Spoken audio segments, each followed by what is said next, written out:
दोस्तों नमस्कार। कुछ दिन पहले मैंने खबरें पढ़ी थी, छुपी-छुपी खबरें थी कि यूएस की फोर्सेस यूरोप की तरफ मूव कर रही हैं। उसके बाद देखा कि कुछ दिन के बाद इन्होंने एक टैंकर पे अटैक कर दिया, जो रशियन ऑयल टैंकर था, जो वेनेजुएला से आ रहा था। और अब एक खबर आ रही है कि यूएस की फोर्सेस लार्ज नंबर में मूव कर रही हैं मिडल ईस्ट की तरफ। उनके F-15, F-16, F-22 और F-35 बहुत से प्लेन मिडल ईस्ट की तरफ मूव कर रहे हैं और यहाँ पे टोटल इंडिकेशन आ रही है कि यूएस अटैक कर सकता है ईरान के ऊपर, क्योंकि यूएस को ईरान से सिर्फ एक खतरा है कि अगर वो न्यूक्लियर बम बना लेगा तो सबसे पहले अटैक करेगा इसराइल पे और उसके बाद करेगा यूएस के ऊपर, क्योंकि ईरान का कोई और दुश्मन नहीं है इन दोनों को छोड़ के, और सबसे बड़ा शैतान वो कहता है यूएस को। और यूएस इसी चीज से घबराते हैं कि कहीं उस पर टेररिस्ट अटैक ना हो जाए, कहीं उसके ऊपर कोई न्यूक्लियर बम फेंक दे। और इसी पे चर्चा करने हमारे साथ बैठे होते शंकर पानी जी, क्योंकि इस टाइम पे ईरान की हालत भी बहुत खराब है, वहां पे डेमोन्स्ट्रेशन होनी होते। शंकर पानी जी, आप तो ईरान के बारे में जानते हैं, ईरान की फिल्में भी आपने देखी हैं जो पुराने टाइम में थी। आप क्या सोचते हैं कि यूएस ईरान पे अटैक करेगा तो क्या होगा ईरान का, वहां पे रिजीम चेंज होगी? सर भाई, बड़े कारण हैं कि ईरान को जरा कंट्रोल किया जाए, क्योंकि आज दुनिया के जितने भी टेररिस्ट ग्रुप हैं उनका बाप ईरान है। चाहे हमास हो या हिजबुल्लाह हो। तो देखिए, Iranian people are very nice. वो तो पर्शिया के लोग थे, very gentle and very well mannered. Problem है उनके ये दाढ़ी वाले गवर्नमेंट की, ये जो फैनेटिक्स हैं, जो धर्म को जोड़ते हैं देश के साथ, जो धर्म को जोड़ते हैं टू रन अ कंट्री, और बर्बाद तो कर दिया उन्होंने ईरान। मेरे ख्याल से आप जो कह रहे हैं ना कि भाई उनका कोई और दुश्मन नहीं है, पूरी दुनिया परेशान है ईरान से। एंड यहाँ पर डेफिनेटली अमेरिका को सपोर्ट मिलेगी if they attack Pakistan, if they attack Iran, and I'm sure Pakistan will play a very important role in attacking Iran. तो मैं तो सब माओ sir, you are very fond of Iran, लेकिन Iran की हरकतें बहुत गलत रही हैं इन पास्ट, एंड वो जो उनके इरादे खतरनाक हैं। तो उसको कंटेन करने के लिए अगर अमेरिका कोई स्टेप लेता है तो I am sure majority of the world will be with America on this. नहीं, वो बात आपकी बिल्कुल ठीक है कि ईरान ने टेररिज्म फैला रखा था और आज ईरान कमजोर है, क्योंकि हिजबुल्लाह बहुत कमजोर हो चुका है, हमास कमजोर हो चुका है, और हुतीस के ऊपर भी इस टाइम पे इजराइल अपनी नकेल कसने की तैयारी कर चुका है। और इजराइल को इन तीनों से डर लगता है, इन तीनों की वजह से उसको या ईरान पे कंट्रोल करना पड़ता है। और ईरान के अंदर इस टाइम पे बहुत डेमोन्स्ट्रेशन हो रही है, कई दिन से चल रही है और कंट्रोल नहीं कर पा रही उनकी गवर्नमेंट। और वहां पे 36 लोगों को इन्होंने मार दिया, गोली मार दी, और 2000 से ज्यादा लोगों को, हाँ अब 89 पहुंच गया, हाँ 90 पहुंच गया होगा। और साथ में 2000 लोगों को अरेस्ट कर लिया, 2000 से 5 भी हो सकते हैं। वहां से खबरें ठीक नहीं आती, लेकिन बाहर से खबरें आती हैं जो फिल्टर होकर आती है, उस जो यूरोपियन जो मीडिया है वो लेके आता है खबरें। तो वहां पे डेमोन्स्ट्रेशन चल रही है, लोग बाज नहीं आ रहे, क्योंकि जो वर्कर वहां पे जो दुकान वाले थे, जो बिजनेसमैन थे, उन्होंने दुकानें बंद कर दी बहुत दिन से, सारी जगह में दुकानें बंद कर दी। मैं भी तेहरान के अंदर रहा हूं, और उसके बाद सड़कों पे लोग निकलने लग गए, क्योंकि वहां पे इकोनॉमिक हालत बड़ी खराब हो गई। वहां पे खाने पीने की चीजें नहीं मिल रही, लोगों की इनकम नहीं है, बिजनेस तो है ही नहीं वहां पे। और ये लोग भुगत रहे पिछले 46 साल से।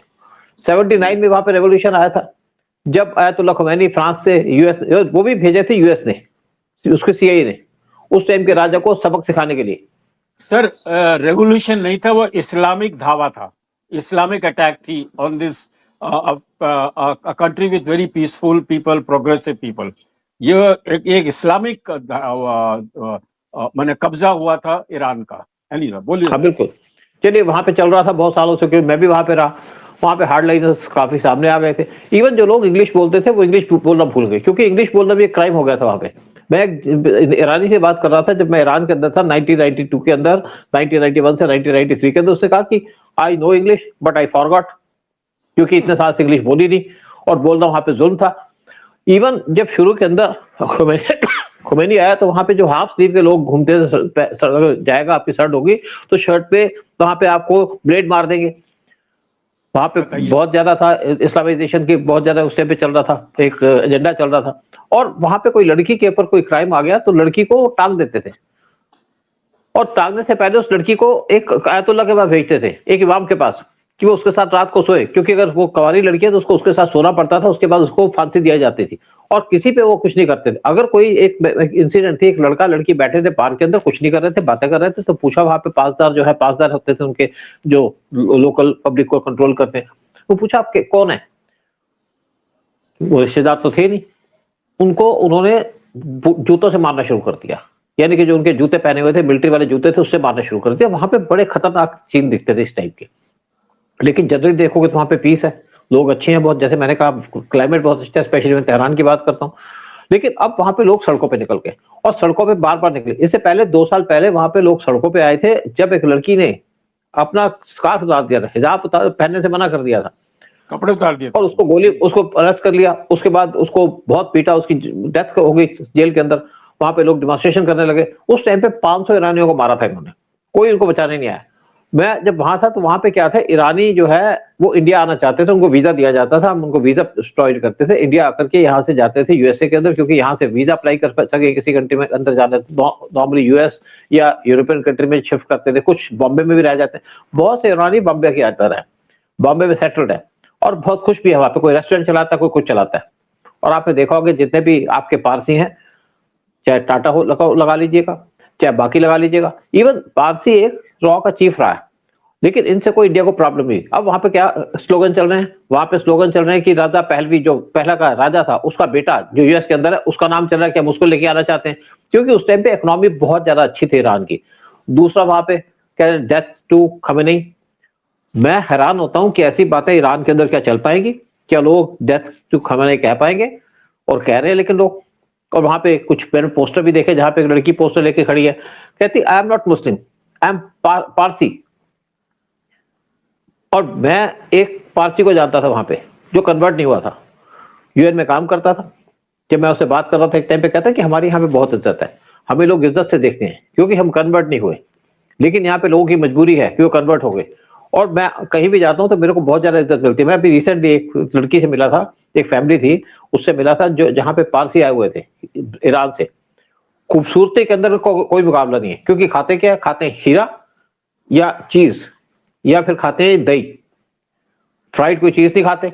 और क्लाइमेट वैसे अच्छा है और बड़े सॉफ्ट स्पोकन है, मैं इसलिए उनकी तारीफ करता हूँ। और कभी हमें कोई दिक्कत नहीं हुई, किसी ईरानी से कोई दिक्कत नहीं हुई, किसी ने कुछ कह दिया कुछ कहा हो। हमारे भी बच्चे थे वहां पे, लेकिन आज सिचुएशन ऐसी हो चुकी है क्योंकि वहां पे उनकी इकोनॉमी इतनी ज्यादा डूब चुकी है। जब मैं था वहां पे तो वहां पे $1 के एक 7 तमान होता था, जो ऑफिशियल रेट था 7 रियाल तमान। एक तमान के 10 रियाल होते हैं, यानी कि 70 रियाल की उस टाइम पे करेंसी चल रही थी, और मार्केट में उसकी वैल्यू थी 1400, 20 गुना ज्यादा थी। और आज वो पहुंच चुकी है, $1 की जो कीमत पहुंच चुकी है रियाल के हिसाब से, वो पहुंच चुकी है 1.4 मिलियन। आप सोचिए 14 लाख पहुंच चुकी है। क्या लोग कमाएंगे, क्या खाएंगे? पेट्रोल है लेकिन पेट्रोल को बेच नहीं सकते। बाकी वहां पे मिनरल्स हैं, मिनरल्स को बाहर निकाल नहीं सकते, सैंक्शन लगी हुई है यूएस के द्वारा उसके ऊपर। तो ईरान के अंदर उनकी जो गवर्नमेंट है उसका जो मेन अटेंशन है वो उनके लोगों की तरफ नहीं है, क्योंकि वो सोचते हैं ग्रांटेड लेते हैं इनको लोगों को कि मरे नहीं मरे इनको कोई फर्क नहीं पड़ता। वो मेन जो पैसा जाता है वो जाता है हमास की तरफ, हिजबुल्लाह की तरफ, या जो हुथीस है उनकी तरफ जाता है। और चौथा क्या काम है, अपनी डिफेंस को स्ट्रॉन्ग कर रहे हैं, क्योंकि जब से इसराइल ने अटैक किया या यूएस ने अटैक किया तो इनका बहुत सा सिस्टम डिस्ट्रॉय हो गया था। वो बना रहे हैं इस टाइम पे, एमुनिशन बना रहे हैं, टैंक्स बना रहे हैं, फिर दोबारा से न्यूक्लियर वेपन्स बनाने की कोशिश कर रहे हैं। तो सारा का सारा पैसा यहाँ जाता है, लोगों के तो ख्याल नहीं है, इसलिए लोग वहां पे बहुत ज्यादा गुस्से में हैं इनकी गवर्नमेंट के, और तभी लोग सड़कों पे आ चुके हैं, उनको अपनी जान की परवाह नहीं है। और अल्टीमेटली ये सोचा जा रहा था कि यूएस तो इंटरवीन नहीं करेगा, यूएस के अपने दूसरे भी इंटरेस्ट हैं, लेकिन इसराइल ने कहा भाई जब तक रहेंगे तब मुझे मुश्किल हो जाएगी, और आज मौका है इनको हटाने का। तो यूएस, क्योंकि वहां पे लोगों को मारना शुरू कर दिया ईरान की गवर्नमेंट ने, आईआरजीसी ने, और जितने भी उनके लोग हैं, क्या आर्मी के लोग हैं, पुलिस के लोग हैं, आईआरजीसी उनका मेन है। आईआरजीसी का जो चीफ है, जिसको 2 साल पहले या 3 साल पहले इसराइल ने मार दिया था एक ड्रोन स्ट्राइक में, उसकी वहां पे एक वो बनी थी, स्टैचू बनी हुई थी, उस स्टैचू को भी लोगों ने तोड़ दिया। और जब वो मरा था तो उस टाइम पे बहुत ज्यादा लोग आए थे वहां पे उसके लिए प्रेयर करने, लेकिन आज लोग उसकी स्टैचू को तोड़ रहे हैं। तो आप सोचिए कितना गुस्सा होगा ईरानियंस के बीच में। और अब यूएस की जब फोर्सेस मूव कर रही है मिडिल ईस्ट की तरफ, तो आप ये ऐसा लगता है कि यूएस इस टाइम पे पूरी माइंड बना चुका है कि वो ईरान पे अटैक करेगा और ये गवर्नमेंट को हटना पड़ेगा। ये भी कहा जाता है जो खमनेई है उनके जो 20 एडवाइजर है, जो सीनियर मोस्ट है, वो सबके सब यहाँ से भागेंगे, जाएंगे कहाँ, वो जाएंगे रशिया के अंदर, क्योंकि और कोई तो जगह है नहीं जहां पे जा पाए, यूरोप तो उनको लेगा नहीं। और ये इस टाइम पे ऐसा लगता है कि ये चीज होने वाली है। और वैसे देखा जाए तो यूएस की 700 के करीब बेसिस है पूरे वर्ल्ड के अंदर, और सबसे ज्यादा उनकी बेसिस है गल्फ में। लेकिन उसके बाद भी अपने फोर्सेस को भेज रहा है, यानी कि वहां से प्लेन आ रहे हैं, F-16 आ रहे हैं, F-15 आ रहे हैं, F-35 आ रहे हैं, F-22 आ रहे हैं, और ये आ रहे हैं इसी स्टेट्स में रहेंगे। और ये भी हो सकता है कि पाकिस्तान के अंदर भी इनके वैसे भी जो पाकिस्तान की बेसिस है, पाकिस्तान के जो एयर बेसिस है, वहां पे भी इनकी प्रेजेंस है, और वहां से भी ऑपरेट करें, पाकिस्तान को हमेशा यूज करते रहे। तो ऐसा लगता है कि यूएस जो रिजीम है इस टाइम पे अयतुल्ला खमेनी की, वो जाने वाली है। क्योंकि देखिए जाने का पर्पस क्या है, वैसे देखा जाए तो इनकी जो रिजीम है उसके बहुत ज्यादा स्ट्रॉन्ग कनेक्शंस है पब्लिक के साथ, छोड़िए उनकी जो डिफेंस की फोर्सेस है। और अभी तक वहां से ऐसी खबर नहीं आई कि उनकी डिफेंस की फोर्सेस के अंदर कोई किसी तरीके का बवाल हुआ हो या वहां ब्रेकेज हुआ हो। कुछ खमैनी, कुछ जो वहां पे आयतुल्ला है, उनकी स्टेटमेंट आई है कि वो इस टाइम पे लोगों के साथ खड़े हो गए हैं। इसका मतलब लगता है कि वहां पे जो रिजीम है उसमें कुछ डिफरेंसेस आ चुके हैं, क्रैक आ चुके हैं कि कैसे डील किया जाए। अगर ईरान थोड़ा सा समझदार होता या इसकी रिजीम के लोग समझदार होते तो अपना जो ये एजेंडा है न्यूक्लियर बनाने का, उसको पोस्टपोन कर सकते थे 2-4 सालों के लिए, और तब तक अपनी पब्लिक को स्मूथन कर सकते थे, पब्लिक को हेल्प कर सकते थे, ताकि पब्लिक को बेनिफिट मिले और ऐसी चीजें रुक जाए। हाँ, कुछ आप कहना चाहते हो? सर ये विद्रोह उस लेवल पे पहुंच गया, सुनने को ये आ रहा है कि वो खोमेनी जो भी है, ही इज रेडी, उसको रेडी हो गया रशिया शिफ्ट करने के लिए। यहाँ तक बात हो गई है फिर कि वहां पर there is a big crack in the army. तो आर्मी के अंदर बड़े डिफरेंसेस हैं, और ये घबरा गया है हमारा जो उनका खोमेनी, खमनाई, आयतुल्ला खमनाई, खमनाई खोमेनाई खोमेनाई खोमेनाई खमनाई नहीं, खमनाई, खमनाई पहला वाला था, खमनाई दूसरा तीसरा है। वो जो भी है सर, सारे हाँ एक ही है। कोई सर एक ही। जिसकी शक्ल देखो एक ही लगती है आकर, वो कोई डिफरेंस नहीं लगता है इनका आके। सो डेफिनेटली हालत खराब है ईरान की, and I think world is going to take a big sigh of relief अगर यहाँ पर होता है, क्योंकि कम से कम ये जो हेडक्वार्टर बन के बैठा हुआ है of all the terrorist group, वो तो खत्म होंगे।